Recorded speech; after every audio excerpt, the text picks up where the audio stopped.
Kebawah Duli Yang Maha Mulia Paduka Seri Baginda Sultan Haji Hassanah Bolkiah Muizzaddin Wad Daulah Ibni Almarhum Sultan Haji Omar Ali Saifuddin Sa'dul Khairiwaddin Sultan dan Yang di-Pertuan Negara Brunei Darussalam pagi tadi berkenan menerima kunjungan hormat daripada Tuan Yang Terutama Pham Minh Chinh, Perdana Menteri Republik Sosialis Vietnam yang berlangsung di Hotel Grand Hyatt Jakarta.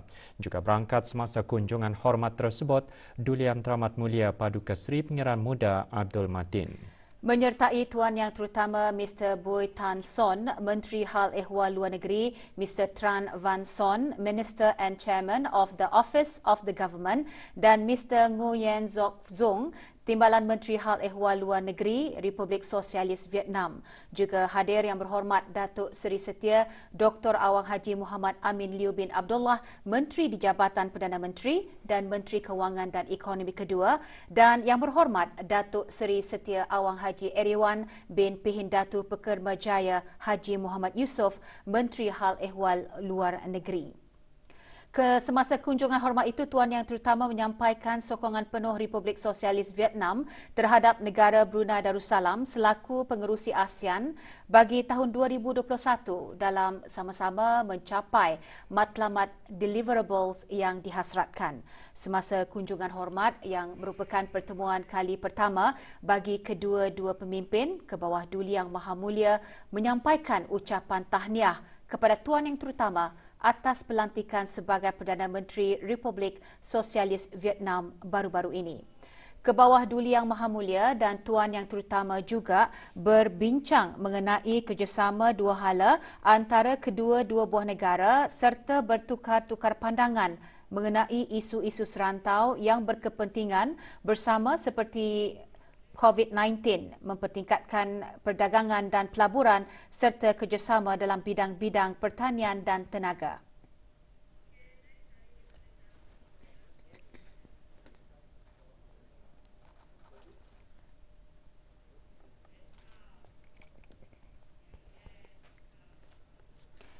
Negara Brunei Darussalam dengan negara-negara ahli Pertubuhan Kesihatan Sedunia WHO yang lain menyokong agenda imunisasi 2030 iaitu strategi global WHO yang membayangkan sebuah dunia di mana semua orang di manapun mereka berada dan pada setiap peringkat umur akan mendapat manfaat sepenuhnya daripada vaksin untuk meningkatkan kesihatan dan kesejahteraan mereka. Menteri Kesihatan menyatakan perkara tersebut dalam perutusannya sempena sambutan Minggu Imunisasi Sedunia 2021. Sambutan Minggu Imunisasi Sedunia tahun ini disambut pada 24 hingga 30 April 2021 dengan tema Vaccines Bring Us Closer. Dalam perutusannya, Yang Berhormat Datuk Seri Setia Dr. Haji Awang Muhammad Isham bin Haji Jaafar juga menggariskan Kementerian Kesihatan komited dan akan terus berusaha untuk mengukuhkan lagi program imunisasi yang negara ini merangkumi semua peringkat umur. Jelas Menteri Kesihatan lagi, negara Brunei Darussalam sangat beruntung kerana semua rakyat dan penduduk di negara ini menerima perkhidmatan vaksin secara percuma daripada kerajaan program imunisasi kanak-kanak kebangsaan yang telah mencapai dan mengekalkan kadar liputan imunisasi kanak-kanak di tahap yang melebihi 95% liputan setiap tahun. Pencapaian itu membuktikan program berkenaan dan inisiatif pemberian vaksin di negara ini berkesan dan sangat penting. Ia juga boleh memberikan implikasi positif terhadap negara Brunei Darussalam dalam memberikan perlindungan atau pencegahan seawalnya bukan sahaja kepada seorang individu, malah kepada individu-individu sekelilingnya. Dalam perutusannya, Menteri Kesihatan juga mengingatkan semua peringkat masyarakat untuk bekerjasama membantu mengurangkan beban global penyakit-penyakit berjangkit yang boleh dicegah melalui pemberian vaksin. Ia sangat penting dan relevan terutama sekali apabila negara sedang diancam oleh pandemik wabak COVID-19 pada ketika ini. Pengambilan vaksin COVID-19 merupakan langkah yang paling efektif untuk melindungi diri, keluarga dan juga masyarakat daripada kesan bahaya COVID-19.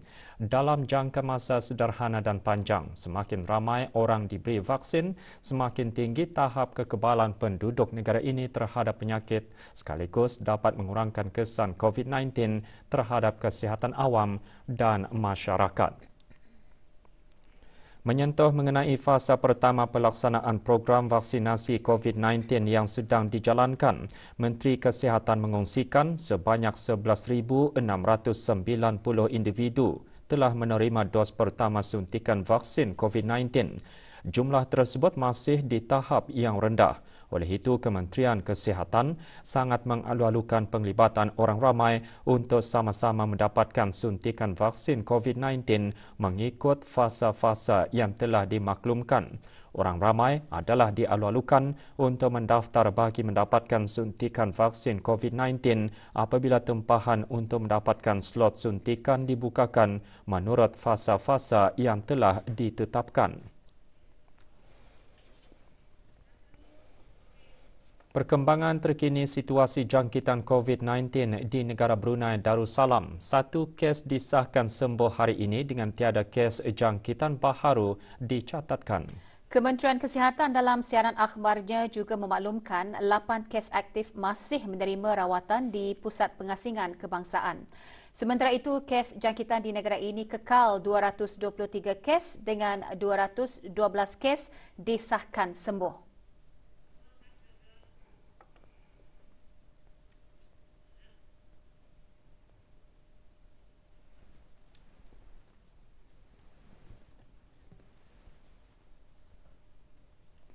Kes terakhir jangkitan tempatan COVID-19 dilaporkan pada 6 Mei 2020, manakala jumlah kes import sejak kes jangkitan terakhir tempatan dilaporkan sebanyak 82 kes.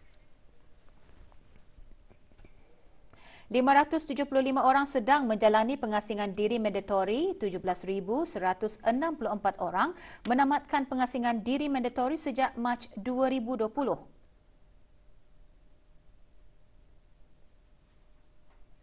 Manakala 394 sampel ujian virus SARS-CoV-2 telah dilaksanakan, menjadikan jumlah keseluruhan ujian makmal yang dijalankan sejak Januari 2020 kepada 119,466 ujian. Maklumat lanjut dan perkembangan terkini, layari laman sesawang Kementerian Kesihatan dan talian Kesihatan 148.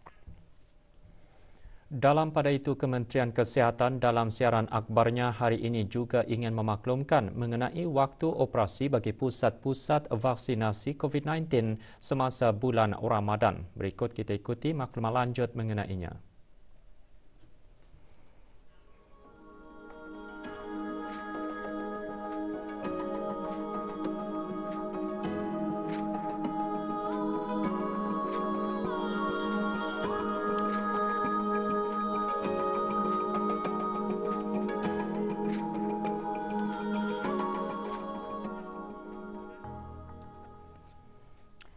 Bulan Ramadan terus disemarakkan dengan majlis keagamaan seperti Khatam Al-Quran dan Tadarus. Ikuti perincian beritanya selepas ini. Teruskan bersama berita perdana.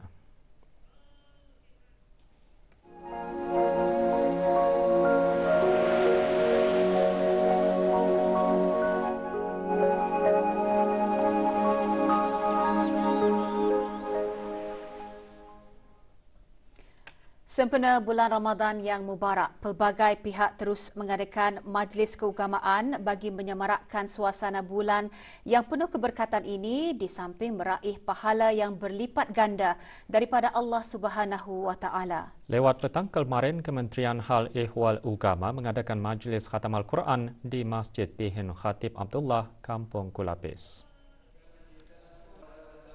Bacaan surah Al-Fatihah dipimpin oleh Yang Berhormat Pihin Udana Khatib, Datu Paduka Sri Setia Ustaz Haji Awang Badarudin bin Pengarah Datu Paduka Haji Awang Usman, Menteri Hal Ehwal Ugama.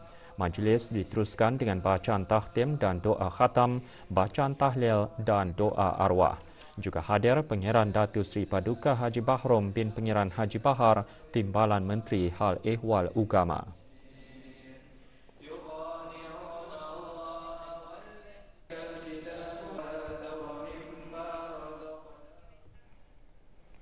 juga mengadakan majlis serupa Jabatan Perdana Menteri dan jabatan-jabatan di bawahnya. Majlis yang berlangsung lewat petang tadi di Masjid Al-Salihin, Jalan Perdana Menteri itu diselajurkan dengan majlis berbuka puasa.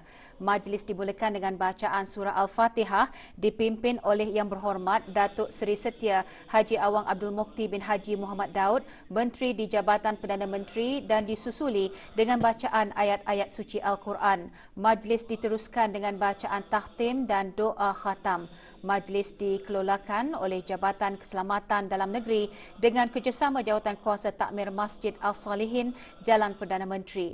Majlis antara lain bertujuan mengeratkan silaturahim antara pegawai dan kaki tangan serta jemaah masjid dan penduduk kampung, di samping bagi sama-sama menghidupkan dan menyemarakkan lagi bulan Ramadan.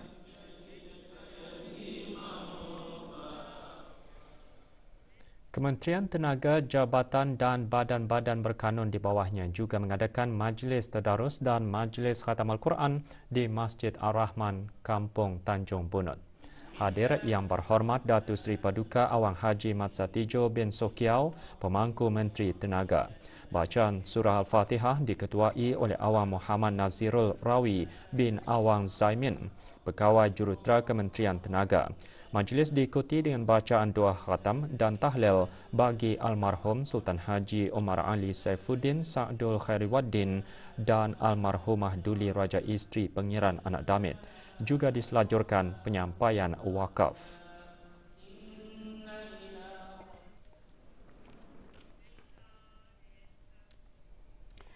Pegawai dan kaki tangan wanita Kementerian Hal Ehwal Agama juga tidak ketinggalan mengadakan majlis tadarus dan majlis khatam Al-Quran di Masjid Perpindahan Kampung Mata-Mata Gadong.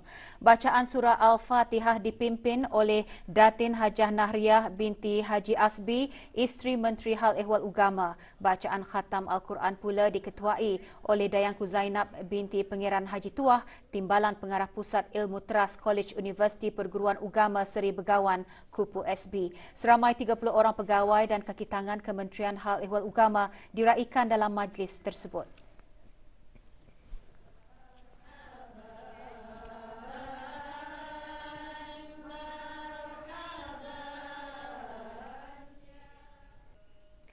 Pasukan polis di Raja Brunei melalui Badan Ugama Islam mengadakan majlis bertahlil dan membaca surah Yasin bagi almarhum Sultan Haji Omar Ali Saifuddin Sa'dul Khairiwaddin, almarhumah Duli Raja Isteri Pengiran Anak Damit dan almarhum Duli Yang Teramat Mulia Paduka Seri Pengiran Muda Haji Abdul Azim.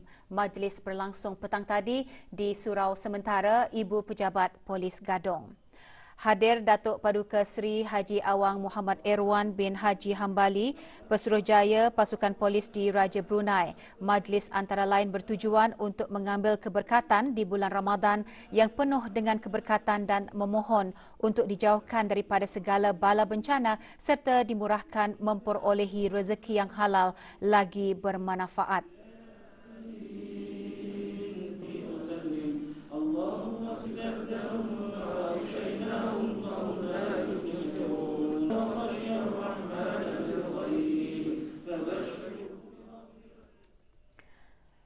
Kementerian Kebudayaan Belia dan Sukan melalui Jabatan Pembangunan Masyarakat JAPEM lewat petang kemarin mengadakan majlis berbuka puasa bersama murid-murid dan pelatih-pelatih Pusat Bahagia Daerah Brunei Muara. Majlis yang turut disertai oleh syarikat-syarikat swasta itu berlangsung di Pusat Bahagia Brunei Muara, Kampung Pulai. Hadir Pengiran Muhammad Amir Rizal bin Pengiran Haji Mahmud, Setiausaha Tetap Pentadbiran, Kewangan dan Estet Kementerian Kebudayaan Belia dan Sukan. Acara dimulai dengan bacaan tahlil beramai-ramai serta doa tahlil dan diakhiri dengan bacaan doa selamat.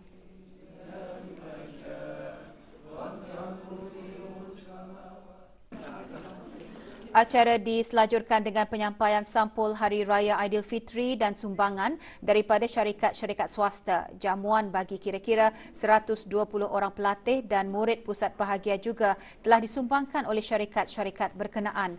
Majlis seumpama ini menunjukkan sikap pemedulian agensi swasta dan dihasratkan dapat diteruskan pada masa akan datang.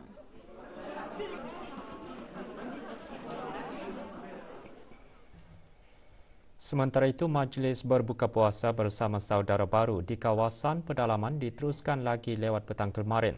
Acara yang diadakan di Balai Ibadat Kampung Sibut Mukim Amuk itu dianjurkan bersama oleh saudara-saudara baru di sekitar Kampung Sibut, Persatuan Kereta Tahan Lasak dan An-Nafi dengan kerjasama Pusat Dakwah Islamiah Daerah Temburong. Majlis dimulakan dengan penyampaian derma kepada saudara-saudara baru dan diikuti dengan tazkirah cara berlipat pahala di bulan Ramadan yang disampaikan oleh Dr. Harapandi Amak Dahri, penolong Profesor Kolej Universiti Perguruan Ugama Seri Begawan, Kupu SB. Majlis antara lain bertujuan memberi pendedahan kepada saudara baru agar menghayati bulan Ramadan dan apa jua yang berhubung kait dengan keistimewaan dalam bulan mulia ini.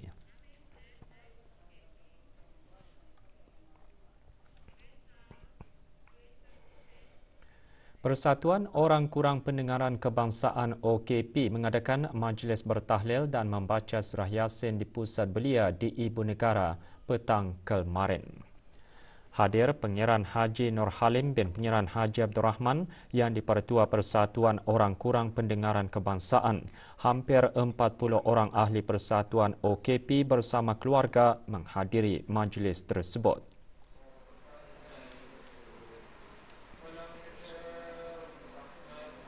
Pada majlis tersebut, 7 ahli Persatuan OKP yang menjuarai pertandingan futsal Piala Presiden menerima insentif. Juga diselajurkan penyampaian sijil kepada 7 peserta yang mengikuti kursus bahasa isyarat yang disampaikan oleh Dr. Hajah Nurbayah binti Haji Syahminan, penasihat Persatuan OKP.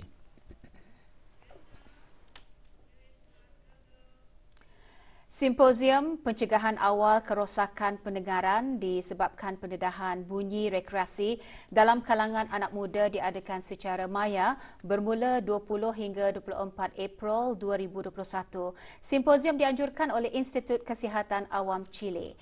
Sesi melibatkan taklimat oleh para pakar bagi membincangkan pengajaran dan penyelidikan dunia sebenar. Hasil simposium ini akan membantu ekonomi APEC mengukuhkan sistem kesihatan dan menawarkan pengetahuan untuk mengelakkan masalah kehilangan pendengaran disebabkan terdedah kepada bunyi bising rekreasi.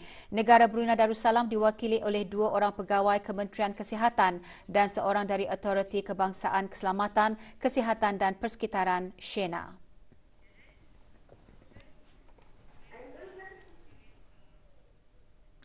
40 orang guru sosial studies dari 4 buah daerah menghadiri program sejarah dalam bulan Ramadan atau PEN Borneo yang diungkayahkan oleh Pusat Sejarah Brunei melalui bahagian Pusat Pengkajian Borneo. Program diadakan bagi meningkatkan kreativiti pengajaran, pembelajaran dan pemeliharaan bahan sejarah. Program sehari bertujuan memberi peluang kepada guru-guru social studies menimba ilmu pengetahuan tentang sejarah Brunei dan Borneo, membuka minda mereka untuk mencari idea yang lebih kreatif dan inovatif serta melatih mereka tentang asas kendiri dalam mendapatkan bahan-bahan pengajaran sejarah. Antara pengisian program sesi pembentangan pentingnya ilustrasi dan gambar sebagai sumber sejarah yang disampaikan oleh Awang Haji Rozan bin Datuk Paduka Haji Muhammad Yunus, Adjunct Profesor Pusat Pembelajaran Sepanjang Hayat Universiti Brunei Darussalam. Pembentangan antara lain mengongsikan tentang definisi bersejarah adalah sesuatu yang boleh memberikan bukti bahawa fakta sejarah itu berdasarkan kepada terdapatnya orang dan kejadian di masa lalu.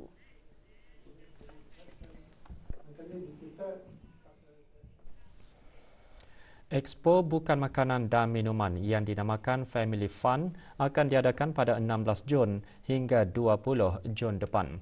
Expo di pusat membeli belah One City itu dianjurkan oleh Dewan Perniagaan China CCC. Sehubungan itu, memorandum persefahaman MOU bersama Mix Media Group dan Darussalam Media ditandatangani pagi tadi. menandatangani pihak CCC diwakili oleh Lim Tiong Han alias Lim Peh Beng yang dipertua CCC. Sementara itu, mewakili syarikat masing-masing, Dayang Hajah Faridah binti Haji Burut, Timbalan Pengarah Urusan Media Darussalam, Wan Yuri Wajia, Pengurus Pembangunan Bisnes Mix Media dan Ana Zulkifli, Pengarah Pemasaran Komunikasi Mix Media Group. Dengan termeterainya perjanjian ini diharap akan memberi lebih banyak tarikan dan mewujudkan peluang perusahaan kecil dan sederhana untuk mendedahkan produk jualan mereka.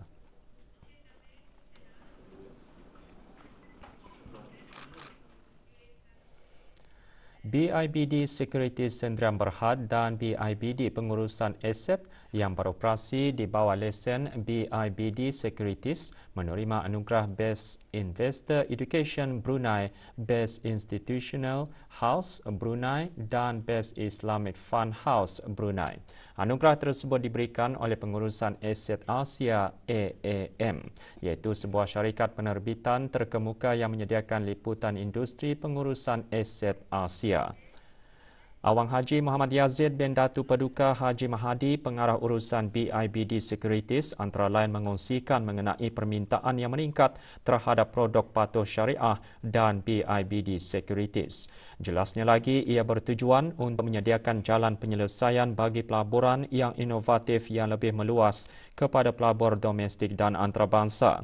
Sebagai sebahagian dari komitmen ke arah perkembangan dalam kewangan Islam dan industri pengurusan aset Brunei, seperti yang dinyatakan dalam rangka tindakan kewangan Otoriti Monetari Brunei Darussalam 2016 hingga 2025 dan Wawasan Brunei 2035. BIBD Securities terus melabur dalam perkembangan bakat tempatan dan menawarkan produk-produk yang dihasrat dapat menjadi penyelesaian pelaburan sebagai salah satu sumber ekspor bukan minyak.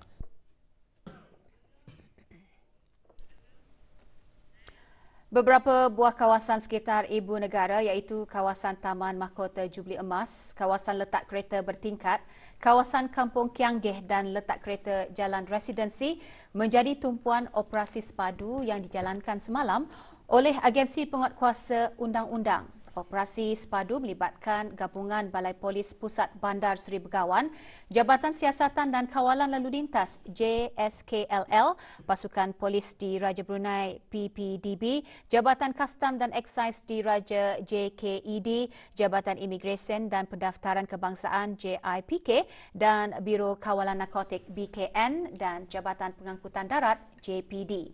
Hasil daripada operasi berkenaan, beberapa buah kereta dan motosikal telah diambil tindakan oleh pihak JPD atas kesalahan ubah suai dan lain-lain. Seramai 94 orang pegawai dan anggota penguatkuasa terlibat dalam operasi berkenaan yang menumpukan kepada rondaan pencegahan dan juga sekatan jalan raya operasi seumpamanya yang akan dilaksanakan dari masa ke masa bagi memastikan elemen-elemen yang berbaur jenayah ataupun yang berkaitan akan sentiasa dibendung, dibentras dan diambil tindakan.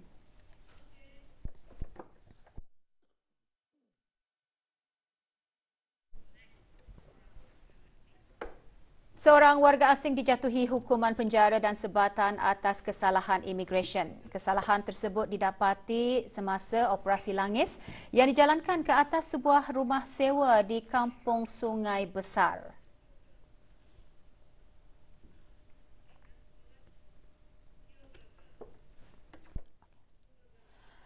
Markus Junari, 36 tahun, warga Indonesia didapati bersalah di bawah tuduhan bab 15-1 Akta Penggal 17 kerana pas kerja mansuh selama 1,234 hari. Tertuduh juga seorang pekerja yang telah dilaporkan lari daripada majikan. Tertuduh berdepan dengan hukuman penjara 9 bulan dan 3 kali sebatan yang berkuat kuasa bermula 22 April 2021.